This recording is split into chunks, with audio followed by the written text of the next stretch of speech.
A truly bizarre Federal Security Service report circulating in the Kremlin today on the Foreign Intelligence Service asset arrested yesterday by Germany's National Intelligence Service for spying states that this German national has provided to Russian officials compelling evidence that the United States has entered into a secret pact with unnamed forces inhabiting our Earth's interior regions for the purpose of ruling the world.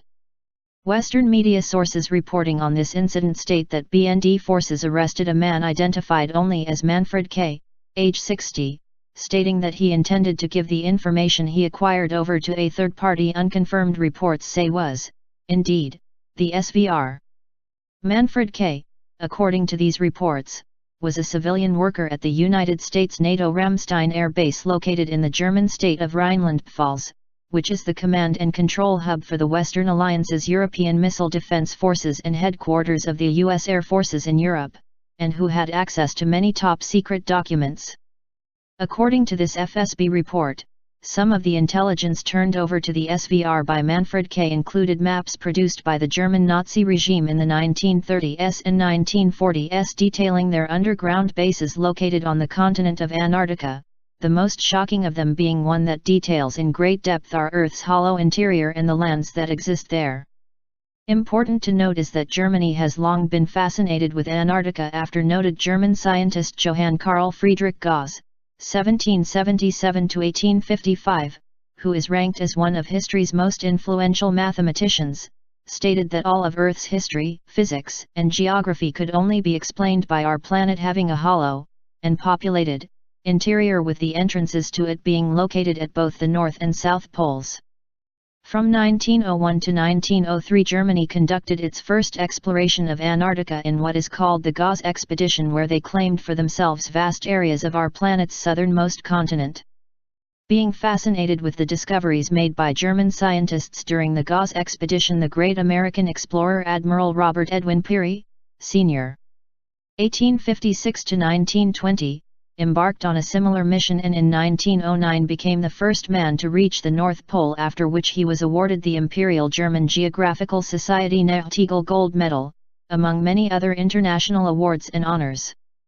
Based upon the discoveries made by both the Gauss expedition of Antarctica and Admiral Peary's of the Arctic, the famous American scientist Marshall B. Gardner in 1920 authored a book titled A Journey to the Earth's Interior, or Have the Poles Really Been Discovered?, which he then presented to both the US and German governments, asking them to explain many things, including: how do scientists explain the fact that when we go north it becomes colder up to a certain point and then begins to get warm? How do they explain the further fact that the source of this warmth is not any influence from the south but a series of currents of warm water and of warm winds from the north, supposed to be a land of solid ice? Where can these currents come from? How could they come from anything else but an open sea? And why should there be a warm open sea at the very place where scientists expect to find eternal ice? Where could this warm water possibly come from? Why also should explorers find the inhospitable ice cliffs of the far north covered in large areas with the red pollen of an unknown plant? And why should they find the seeds of tropical plants floating in these waters, when they are not found in more southern waters? How should logs and branches of trees, sometimes with fresh buds on them, be found in these waters, all being borne down by the warm currents from the north? Why should the northern parts of Greenland be the world's greatest habitat of the mosquito, an insect which is only found in warm countries? How could it have gotten to Greenland if it came from the south? Where do all the foxes and hares go which are seen traveling north in Greenland? Where did the bears go? Was it possible that such large creatures as bears could find sustenance on plains of eternal ice?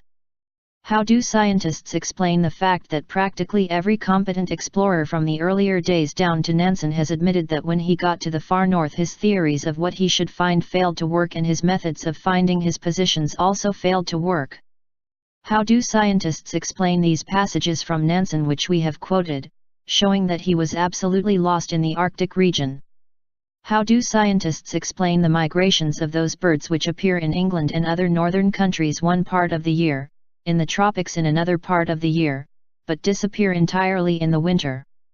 By 1938, with the Nazis now in control of Germany, none of the questions asked by Gardner had been answered, whereupon Chancellor Adolf Hitler ordered another expedition to Antarctica that lasted until 1939. What was discovered in Antarctica by the Nazis during the 1938 to 1939 Antarctica expedition remains to this day highly classified among all the top world governments, with many speculating that a deal to end the war in Europe, World War II, was made between Germany and United States that allowed the Americans to gain German technology, atomic bombs, missile technology, jet fighter technology, etc., in exchange for allowing top German leaders, including Adolf Hitler, to retreat to their massive bases they had built in and under the southern continent. In 1946 the Western Allies led by the United States apparently attempted to retake Antarctica from the Nazis in what was called Operation High Jump. Though this mission was purported to be for scientific reasons, numerous other reports state that these American-led forces were forced to retreat after having lost over 1,500 troops and suffering massive military material losses. Returning in 1947 to the United States, Admiral Richard E. Byrd, 1888 to 1957, the commander of Operation High Jump, is said to have warned that the largest menace came now from the South Pole because they had observed airships that could fly to impressive speeds. The importance of Admiral Byrd leading Operation High Jump was noted by American scientist Dr. R. W. Barnard, who in his 1964 book titled The Hollow Earth, the Greatest Geographical Discovery in History, credited Byrd with discovering both the North and South Pole openings to the inner reaches of our planet, and in his dedication stated, "To the future explorers of the new world that exists beyond North and South Poles in the hollow interior of the Earth, who will repeat Admiral Byrd's historic flight for 1,700 miles beyond the North Pole and that of his expedition for 2,300 miles beyond the South Pole, entering a new unknown territory not shown on any map, covering an immense land area whose total size is larger than North America, consisting of forests, mountains, lakes, vegetation, and animal life.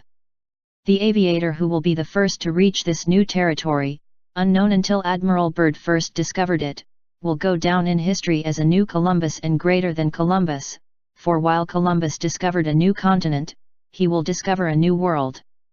If this FSB report is true, and the United States has now entered into a pact with those who inhabit our inner Earth, it bears notice that the ancient symbol associated with these inner Earth peoples is the oldest on Earth, dating back to very dawn of time from the ancient Indus Valley civilization, but more well known for its last incarnation as being the hated and feared symbol used by the Nazi Germans called the swastika.